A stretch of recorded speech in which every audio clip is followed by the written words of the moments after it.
Welcome everyone to the latest episode of Real Spill with Shyne and Shyne. This your boy Shyne checking in one more time. Today is May the 15th, 2022, and we are here to deliver the news stories of the day that's going to affect your world tomorrow. I got my boy Gutta in the building with me today. Gutta, say what's up to the people, man. What's going on, man? Happy Sunday to you. Happy Sunday, happy fun day. You got to get back, ready to get back to the ride and the grind of your work week next week. We're going to go ahead and break off the news stories that happened so you'll be ready to stand around the water cooler tomorrow and talk about everything that done went on. Now, our first story is the big news story all around the world. Buffalo supermarket shooter was radicalized by New Zealand mosque killer. The man accused of killing 10 people at a supermarket in Buffalo on Saturday was influenced by a New Zealand white supremacist who murdered dozens of people in a Paris shooting 3 years ago, according to a 180-page manifesto posted online. Now, this dude done wrote a 180-page manifesto. I don't think he ought to be able to say he crazy, because crazy folk can't write no 180 pages worth of stuff that makes sense. You know he gonna do everything you finna do. Payton, who was an 18-year-old white guy, wrote a terrifyingly cold questions and answers section in the manifesto that spelled out the white nationalist beliefs that he said led him to plot the Buffalo attack. Evidence marked by police at the shooting, that's what I'm looking at. He said the particular person that radicalized him the most was Brendan Tarrant, the man who murdered 51 people in shootings at 2 New Zealand mosques in 2019. The manifesto also named several other peoples. Dylan Roof, the guy who killed 9 black people at a church in South Carolina, and Anders Breivik, the Norwegian man who killed 77 people in 2011. In the manifesto, Gendron said he lived his entire life in southern New York. He described himself as an engineering student. Police said the killer drove for hours away to carry out the attack. He is reported to live in Conklin, New York, about a 3.5-hour drive from Buffalo. The truth is, my personal life and experiences are of no value, read the manifesto. He wrote that he got his white nationalist ideology mostly from the internet, and there was little to no influence on my personal belief by people I met in person. The chilling document described how he planned the attack to the tiniest detail. This shit is crazy, man. Zip code 14208 in Buffalo has the highest black percentage that is close enough to where I live, he wrote. He also said he bought body armor to protect himself from bullets fired by security at the store. Police leaders said he gunned down a security guard, a retired Buffalo police officer, before continuing his rampage. His manifesto included pages and pages of anti-Semitic rants, but his attack plan focused solely on black people. I was never diagnosed with a mental disability or disorder, he wrote. I believe to be perfectly sane. He shot 13 people, killing 10 of them. Out of the 13 he shot, 11 were black, police said. He was charged with murder, and he could face terrorism and hate crime charges. See, as soon as they arrested the black guy that was in New York and did the shooting on the subway, he was immediately a terrorist. Right. Immediately. But before we got on the air the next day to talk about the shit, he was already a terrorist. But this guy here is just, now he done killed 10 people. Right? Right. 10 people. Right. And we ain't charged him with terrorism yet. You know, man, all he got so far is murder, man. And it's like, what we gotta do, man, to get respect right here, man. You know what I'm saying? I don't care where you at. You kill 10 white people at one time. Something gonna happen to you immediately. Something's gonna happen to you immediately. You go anywhere and kill 10 white people. But killing, it was 6 in South Carolina, 10 here. Like, we so tired of seeing the same picture of the person who inflicts all this pain on our community gets to just walk out and go eat and live his life, You know, man, let's not get it confused. Even if this guy goes to prison, ain't like he gonna do no hard time. You know, the white supremacy gangs gonna take him in, they gonna hold him, they gonna make sure he well fed, they gonna make sure he protected, the whole nine. You understand? The only reason why they were able to get to Jeffrey Dahmer and kill Jeffrey Dahmer in prison because Jeffrey Dahmer liked black people. He wasn't doing it because he didn't like them. He was really just sick like that. You know what I'm saying? These people who commit these atrocities against black people, they are revered in prison. The gangs be waiting on them to get there, and when they get there, they wrap their arms around them, and ain't nothing you gonna be able to do. So he's gonna live the rest of his life out being a king. Right. Yeah. But for us, we unarmed getting shot by the police. You understand what I'm saying? Like, the police know this guy has an assault rifle. They know that he will use his assault rifle. But they still are able to take this guy down without no consequence. No injuries, no nothing. See, that's the problem right there. You know what I'm saying? Like, why can you not see a black man the same way you see that guy? Ain't nobody saying that y'all should have hurt that guy, but we're saying is nobody on our side should get hurt. If you got enough self-control to not kill a guy who you know just did a mass shooting and got a assault rifle and all this, if you can maintain your professionalism and not hurt him, why are we so wrong to expect the same thing? You know, and I just want to know what y'all plan on doing. Is you marching the damn Buffalo? Because guess what? Buddy didn't march nowhere. He marched inside the door and did what he had to do. You know, marching ain't getting us nowhere. You know what I'm saying? And it ain't, bro.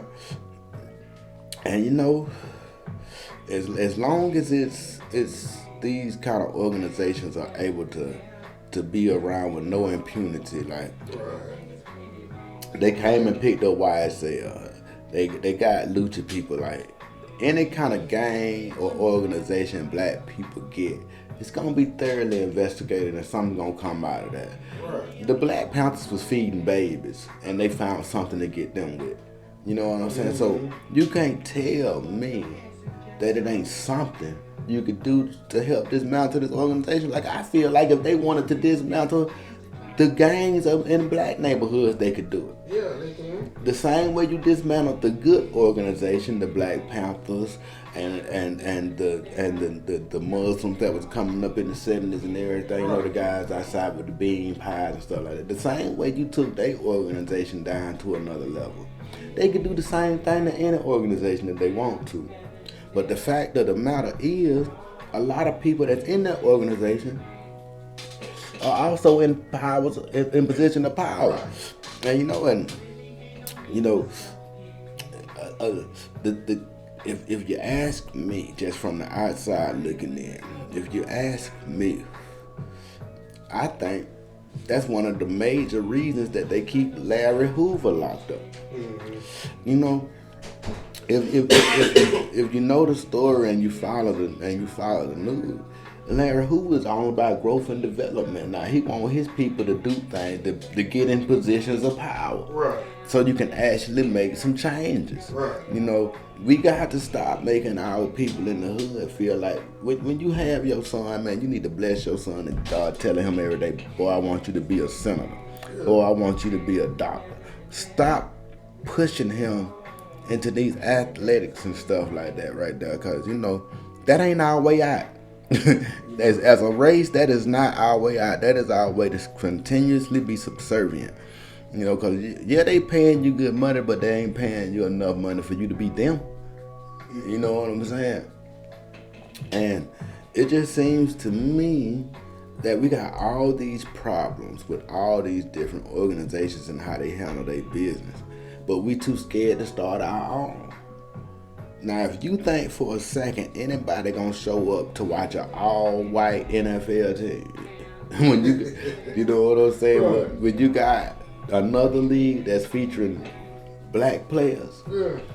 I just don't. Now you will get some, cause some, like the woman we read her little post on the Green Bay Packers thing. Someone might actually like that, cause this, that white supremacy thing is out there and it's running rampant right now, bro. It's running rampant, and like I said the other day, for the most part, it runs rampant among uneducated people. Oh yeah. You know, cause anybody with any kind of sense, you know what I'm saying, knows. Man, for one, the one thing that we got to get out of this thing, there's only one race. It's the human race. Right. Everybody is kin to the same race, the human race.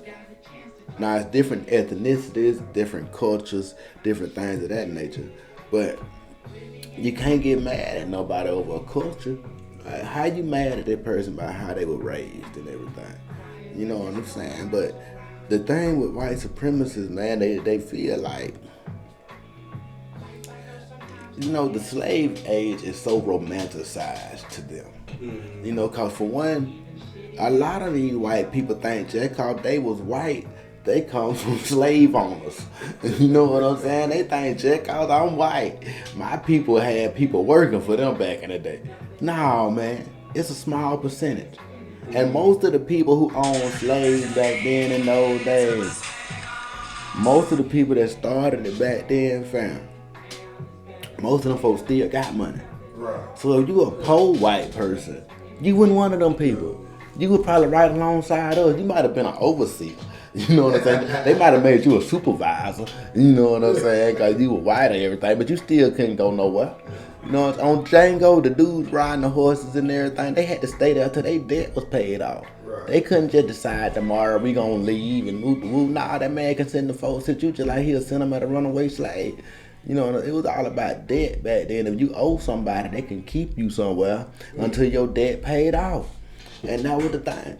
The slave owner, when he purchased you, that was your debt that you owed him back. Whenever you could pay him that debt back, you could be free. And like I said before, the main problem with a lot of black people back then is the same problem with us now. We'll stay at the store knowing we can't afford to be at the store. You know what I'm saying? Like,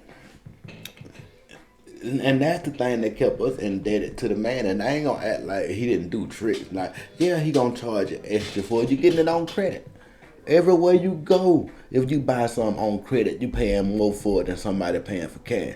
You be like, nah, on my credit card bill, it say the same thing. Yeah, but you're gonna get interest put on that from month to month to month. Unless you pay your whole credit card bill off at the end of every month. You're paying more for it because you use credit. Right. And it's the same situation, man. And, you know, these people, this guy, Patrick and Dylan, neither one of them has a mental disorder. Their mental disorder is racism. Now, if y'all want to start clarifying racism as a mental disorder, which I believe they'll do otherwise, trust and believe, they're gonna say that's a mental thing. But we ain't at that place right now. Right now, racism is not a mental defect, bro. What it is ego and pride mixed up together and ran them up. You know, cause I mean, think about it, dog. Think about how hard they got to be for you to grow up your whole life being told, cause you white, you right, but your life is shitty. And you look and see all these other people living the great life. Black people, even when they broke, look like they having a great time. You know what I'm saying? Like, you would never know how broke black people is if you just went by their emotions and how they act and how they carry on. You know what I'm saying? And so you've been getting all this knowledge about how great the white race is and how great all your ancestors was, and you ain't shit. That got to hurt your pride and your ego. That got to hurt. But if they see, I know I'm tied in a whole lot of stuff with this. Y'all hold on one second. I got a little thing to happen. Yeah, man. Long story short, man, old boy was arrested at the friendly market after he shot 13 people, killing 10 of them. Of the 13 he shot, 11 was black. You know, man, we got this shit just can't keep getting allowed to happen, man.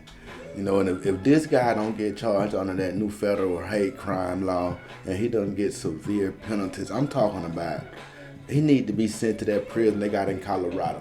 You know what I'm saying? He need to be sent out there where he on lockdown all day long. He don't get to be around nobody. You know what I'm saying? That's the kind of justice we need to see behind this. If anything else, then it's nothing. It's no deterrent. And you can tell it ain't no deterrent because people keep doing it. You know what I'm saying? We, for the most part, know if we go kill 10 white people what our fate is. We already know. And that's why you don't see it happening. Back in the day, back in the early 2000s, Millersville was having a bad problem with armed robberies. People was running around robbing stores left and right. Right. They caught one guy that was doing it all. They gave that nigga almost 200 years. You know, ain't no store been robbed since the early 2000s. That's the kind of message we trying to see right here. And dude already out of prison. They ain't make him do no 200 years. But just the fact that we saw that headline, but it got 200 years, everybody like, nah, we gonna leave them stones alone. You know, and we need that same kind of effort right now. You know, put this guy somewhere where he ain't over there being treated like a king. He ain't over there being lauded upon. He ain't getting good special treatment. We need this guy to really be punished for this. Cause man, it's only so much of this we can take, man. You know? So I feel like I got to go grocery shopping with my pistol now. Cause you don't never know when white supremacy is gonna hit. Right. You understand? You don't know where it's gonna hit. So you got to be prepared and vigilant at all times, man. You know, this done changed the game, bro. I mean, Dylan Roof was supposed to change the game. Don't get me wrong. This man done walked off in a church. You know, and he did change the game. Promise, trust me on that. Dylan Roof changed the game. Let a white person try to walk off in a black church now and sit on a couple of deacons go ask him what he doing now. I done seen it happen since that happened. You know, a couple of deacons finna walk up to Buddy and they gonna sit close by because they want to make sure Buddy ain't about that right there. You know, that ain't happening again in a black church. You can trust and believe that. Like, the brothers is on it now. Right. And now since they done hit grocery stores, now you got to stay vigilant at all times, my brother. I want all of us to stay as safe as we can. This man was at mama's and grandmama's and shit. That's who do grocery shopping. Yeah. That man was trying to hurt our women. How we gonna stand for that? We got to goddamn, we got to stay on their neck about this, man. This man cannot get lost in the shuffle and end up being a hero in prison. We can't allow that to happen. Prison, just regular prison, is not good enough for this guy because it's not a deterrent. That's what I got to say about the mass shooting today, man. Y'all check me out. I'm going to drop another video in a little bit. My boy O finna come through. We're going to drop a whole video. Thank y'all for checking us out, man. Make sure you like, follow, and subscribe. We appreciate you checking us out. Go to holler at 'em. Yeah, man. We'll be back. Stay tuned.